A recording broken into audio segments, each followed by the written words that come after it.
Hello, everyone, and welcome to the current edition of Current Affairs, wherein we are going to cover the most important events of the last week, third week of June 2022. To begin with, finally, the government unveiled the much awaited Agnipath scheme for recruitment of soldiers for the next 4 years. The recruitment of 46,000 soldiers under this scheme, which also includes recruitment for the sailors and airmen, will begin in another 90 days. The Agniveers will get a monthly salary of rupees 30,000 to 40,000, and 75% of them would be demobilized after the 4 years, with an exit package around 11.7 lakh rupees, half of which will be through their own contributions. Under this scheme, there will be no provision for pensions or gratuity. The 4-year period also includes the basic training, which will be about for 6 months instead of the existing 9 to 11 months. The remaining 25% of the Agniveers will be inducted into regular cadres of the armed forces to serve another 15 years. The scheme will also be progressively opened for the women candidates based on the service requirement. With the scheme, the government aims to slash the high salary and pension bills of the defense forces. But ever since the scheme has been announced, the country has seen widespread violence where youths have set on fire several trains, damaging railway properties worth 700 crore rupees. At least 340 passenger train services have been impacted due to this violent stir, particularly in the state of Bihar and Telangana. Several BJP-ruled states have now come out with various proposals to give priority to Agniveers in recruitment to state police and other services. The government also announced to increase the age limit for the first-time recruits. To pacify the protesters, the government also came out with several different schemes, which includes an announcement of a 10% reservation for Agniveers, while they will have the same quota in Central Armed Forces and Assam Rifles under the Union Home Ministry. The government has also announced a 10% quota in Coast Guard, Defense Civilian Post, and all 16 defense public sector undertakings. Good news. India's life expectancy now increases to 69.7 years. India's life expectancy at birth now stands at 69.7 years for the period 2015 to 2019. It has taken us almost a decade to add another 2 years to the life expectancy. Prior to this, it was close to 67.7 years at birth. The data released also shows that the gap between the life expectancy at birth and life expectancy at age 1 year or 5 years is the biggest in states with the highest infant mortality rate. In Uttar Pradesh, with the second highest IMR of 38, the life expectancy jumps the highest by 3.4 years on completion of the first year after birth. In Madhya Pradesh, which has the highest infant mortality rate of 43, surviving the first year after birth raises life expectancy by 2.7 years.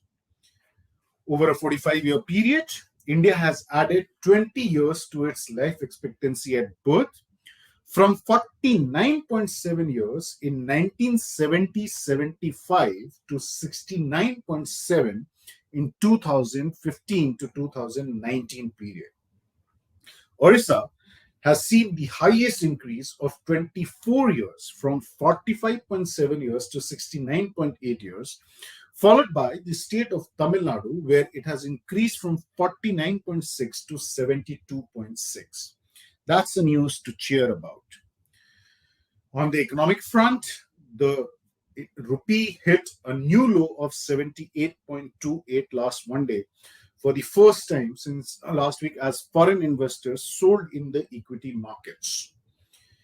The selling in the equity markets was largely over the fears of US Fed again hiking the interest rates further. Retail inflation also rose to an annual 7%, slightly lower than the near 8-year high of 7.8% in April, but above the 6.3% in May 2021, if you look at the comparative data. The retail inflation, however, still remained above the RBI tolerance level of 6%. The food price index dropped to 8% in May as against 8.3% in April. So that was slight cooling down of the food price index. The urban inflation was higher at 7.1%, whereas the rural inflation was recorded at 7% rise. Food inflation during the period was at 10.9%, highest since the 11.2% recorded in the December 2019. BCCI rakes in a lot of mullahs once again. The Board of Control of Cricket in India, BCCI, sold the IPL, Indian Premier League TV and digital rights worth rupees 48,390 crores. Of the three packages, Package B, which is about Digital India, was brought by Viacom, Viacom 18-led joint venture, while the Package A, which is about the TV rights, was bought by Disney. For a total of 410 matches for the period 2023 to 27, at an average of 49 crore per match on television and rupees 33 crore per match for digital, the two packages will fetch a total of rupees 44,075 crores for BCCI. Viacom also grabbed the package C, a set of 98 non-exclusive matches on digital across 5 years at rupees 33.24 crore per match. For the rest of the world, Viacom has backed Australia and European territories, whereas Times Internet backed the other three territories. In a significant move by the University Grants Commission, a student can now pursue PhD after graduation. Students with a minimum CGPA score of 7.5 out of 10 in the 4-year undergraduate program will now be eligible for PhD admissions. Such students will not be required to pursue master's program after completing their graduation.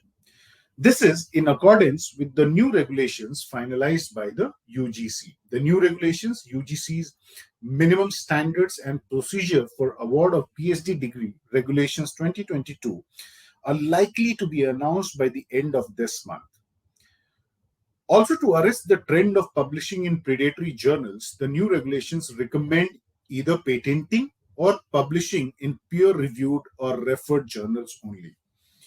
Very soon, the universities will be starting the 4-year undergraduate programs. To begin with, it may not be mandatory for every student, and a student can opt for the 4th year of graduation.